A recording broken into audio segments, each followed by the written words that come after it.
तपाईँले फर्स्ट नाटक कुन गर्नुभयो त थिएटरमा? थिएटरमा मैले त तिम्रो साइड रोलहरू त्यो अर्कोले छोडेर गएको रोलहरूबाट सुरु गरेँ।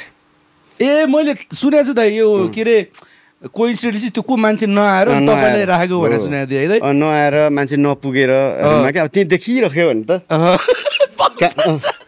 त्यहीँ देखेँ वरिपरि घुमिरहने कि कति वर्षदेखि हो है। कति वर्षपछि भएको त? मैले 2-3 वर्ष त्यसरी हल्लेपछि यतिकै तिम्रो केही नभए पनि सेटमा त कामहरू हुन्छ नि, ब्याक स्टेजमा ब्याक स्टेज कामहरू गरिदिने कि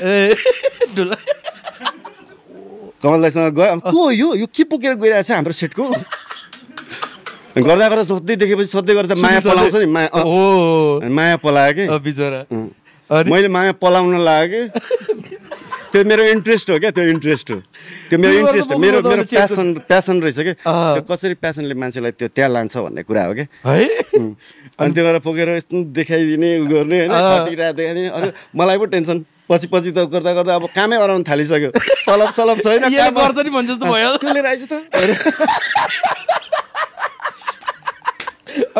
मैले छुटफुटको रोल गर्दा अब मै चाहिने भइसकेको थियो कि होइन। अब त्यो त्यसमा पनि छ त्यसमा छ ए त्यसलाई यहीँ राखौँ जुन नाटकमा नि बोलाउनु पर्ने भइसक्यो। साइड रोल गर्दा फेरि